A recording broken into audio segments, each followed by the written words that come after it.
en Enseñanza de las Artes y hoy presentamos una entrevista acerca de la pedagogía de la música, que quiero agradecerle al maestro Manuel Zazueta por habernosla respondido desde tan lejos, y sus redes sociales están en la parte de la descripción.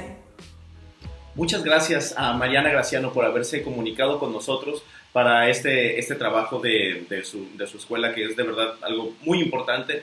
Y pues a mí me gusta mucho de verdad también estar en contacto y que se vea sobre todo este método en que yo trabajo, que es un poco, pues no muy conocido todavía. Pero bien, mi nombre es Manuel Zazueta, yo soy maestro de música desde hace desde hace 20 años, soy maestro de música. Primero hice mi formación en la Universidad de Guadalajara como instructor de música. Después de eso estudié composición y viajé a Suiza, a Ginebra, en Suiza, en donde hice mis estudios de especialización en la metodología Dalcroze, que es el método que yo utilizo actualmente. Ahorita yo resido en Vietnam, estoy en la capital de Vietnam, en Hanoi, y doy clases de música en una escuela particular y también doy asesorías para profesores y formación para maestros de música. Trabajo en toda Latinoamérica ahorita, sobre todo en línea. Y bien, ¿nos puede hablar acerca de la pedagogía musical que usted maneja? Bueno, pues sí, en efecto, es Dalcroze es a partir de este joven que está aquí, él es Émile Jacques Dalcroze.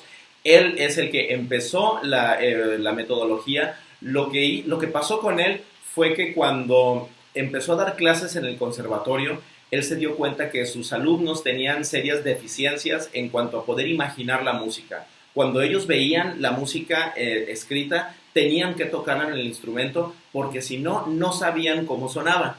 Y puede sonar algo lógico, pero la verdad es que para él no lo era, porque la música tiene que estar primero, antes que nada, en uno mismo, porque uno es el músico y lo demás, lo externo, es algo que está fuera de nosotros. Por eso es un instrumento que es el sinónimo de herramienta. Entonces, el instrumento es solamente eso, es una herramienta a través de la cual los músicos podemos transmitir nuestro mensaje. Entonces, él empezó por algo muy sencillo. Vamos a ver qué es lo primero que tienen que aprender los músicos: a guardar el pulso. Entonces empezó a pedirles que caminaran alrededor del salón en donde estaban. Le dijeron que estaba haciendo mucho ruido, así que le pidieron que se quitaran los zapatos y pues todo el mundo empezó a hacer ritmos y diferentes evoluciones con la música que él improvisaba en el piano. Lo empezó a hacer empezó a encontrar diferentes analogías o diferentes formas de expresar cualquier elemento musical corporalmente. Y así eso es lo que hacemos actualmente en Dalcroze. Cualquier elemento musical lo podemos expresar de forma corporal. Entonces, bien, por ejemplo, esta imagen es de hace muchos años, de la época de Dalcroze, pero es una de las partes muy importantes de Dalcroze, que es la plastic animé o plástica animada, que es cuando las partituras de verdad toman vida. Puedes representar una partitura en una serie de movimientos que podría parecer un baile, pero no es específicamente un baile, sino que es una plástica animada. Eso es. La rítmica de Dalcroze se erige sobre 3 pilares, que es el solfeo, la improvisación y la rítmica. La rítmica, esto es muy importante decir, no se trata del estudio del ritmo, sino se trata de que el ritmo es el originador, es el punto de inicio de cualquier expresión artística. Todas las expresiones artísticas tienen que ver con ritmo y de ahí es donde parte Dalcroze. Si nos entrenamos en ritmo, entonces podemos entrenarnos como artistas. Bien, y les sigo platicando y mostrando de Dalcroze. Bueno, esta ya es una imagen de una clase de Dalcroze, pero ya del año 2017, perdón. Del año 2017, fue en Estados Unidos, y son ya el método se ha ido esparciendo por muchos lugares, pero de forma muy modesta en comparación a otros métodos. El asunto con Dalcroze es de mucha tradición oral y es muy especializado. Por ejemplo, para ser maestro Dalcroze debes de cumplir con ciertos estudios y graduarte como especialista en maestro Dalcroze para poder utilizar solamente el nombre. Entonces es muy especializado y por eso resulta hasta cierto punto difícil encontrar un maestro Dalcroze. Yo trabajo, como les decía, con maestros de México y de América Latina, Estados Unidos. El año pasado también estuve trabajando en Canadá. Y esto, por ejemplo, es un ejemplo de una clase que tuve con maestros de una... Ellos son instructores de orquestas. Entonces, ellos trabajan con orquestas y con bandas sinfónicas y la idea es cómo poder hacer que ellos todo lo que es solfeo y todas esas cosas teóricas, cómo hacerlas un poco más vivas para los estudiantes. Porque de repente aprender solfeo y aprender acerca de armonía y contrapunto puede resultar muy pesado si solamente estamos hablando de teoría. Y eso es lo que hago con lo que hacemos en esta página de aquí arriba que dice Cielito Arte y Dalcroze MX. Y lo pueden buscar en Facebook y ahí hay muchos videos donde doy consejos y donde hablo acerca de ejercicios también que pueden servir para precisamente la pedagogía no solo de la música, sino la pedagogía de las artes.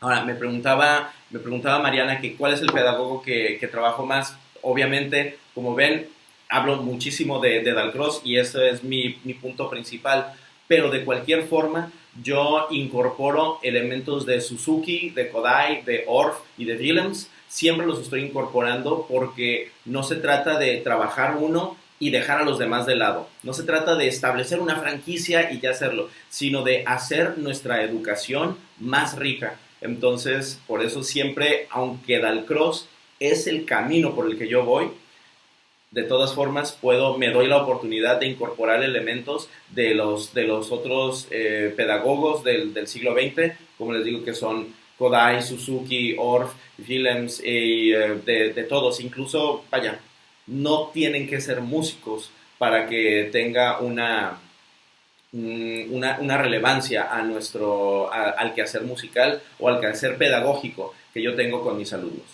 Y finalmente, también me preguntaba Mariana ¿qué recomendaciones doy para los estudiantes que inician en la pedagogía en las artes? Bueno, algo que les recomiendo mucho es que de verdad se mantengan abiertos y de que de verdad estén esperando que va a haber cosas nuevas, que va a haber cosas que no conocen y que las cosas que conocen no se llaman igual en todos lados. Eso es algo muy importante, porque cuando ya lo tenemos así, cuando lo podemos ver, entonces es mucho más fácil aprender y cuando estamos dando clases, cuando estamos enseñando, es cuando más aprendemos. Recientemente estuve hablando yo con mi maestro de pedagogía, que ya es una institución en el mundo del cross y tiene ya ahorita cerca de 80 años, y cuando le dije que muchas gracias por todo lo que me había enseñado, él me dijo que nosotros le habíamos enseñado mucho a él, porque cuando uno está enseñando es cuando más aprende. Y pues sí es cierto. Entonces tenemos que estar muy abiertos para seguir recibiendo de nuestros alumnos lo que nosotros les estamos dando. Pero eso es un consejo muy, muy filosófico, pero ahora consejos más aterrizados y más específicos. Es de verdad, si te vas a especializar en una disciplina, hay que estudiarla bien, hay que crear un buen oficio. Si vas a ser músico, de verdad, tienes que trabajar la música, tienes que tocar, tienes que estar en contacto con los músicos. Me he encontrado yo con muchos maestros de música que ya no tocan, o que cuando los pongo a tocar el piano les es muy difícil hacerlo, o su instrumento, trompeta, guitarra, clarinete, porque pierden contacto con el instrumento, y es muy importante que no lo hagan. Entonces, no pierdan contacto con la materia que están queriendo enseñar. En mi caso, que es música, de verdad siempre trato de mantenerme activo, de cierta forma. Si van a componer, compongan todos los días. Si van a ser intérpretes, toquen todos los días. Júntense con alguien para tocar. Y bueno, y ese es un consejo. Otro consejo sería que se graben cuando estén dando clases. Y es algo muy tenaz, porque cuando estamos grabándonos, viendo cómo estamos dando las clases, al momento de vernos, nos enfrentamos a nuestra realidad, pero eso nos va a servir muchísimo, de verdad, les va a servir muchísimo para ver cuáles son las muletillas que tienen cuando están dando las clases, qué son las mañas que tienen ustedes cuando están dando las clases, qué es lo que se van a estar fijando los alumnos siempre, porque les encanta fijarse en todo, en todo. Entonces, pues esos serían los consejos que les podría dar. Y la otra es pues, que sigan la página. Muchísimas gracias, muchas gracias a Mariana una vez más y pues les deseo todo lo mejor.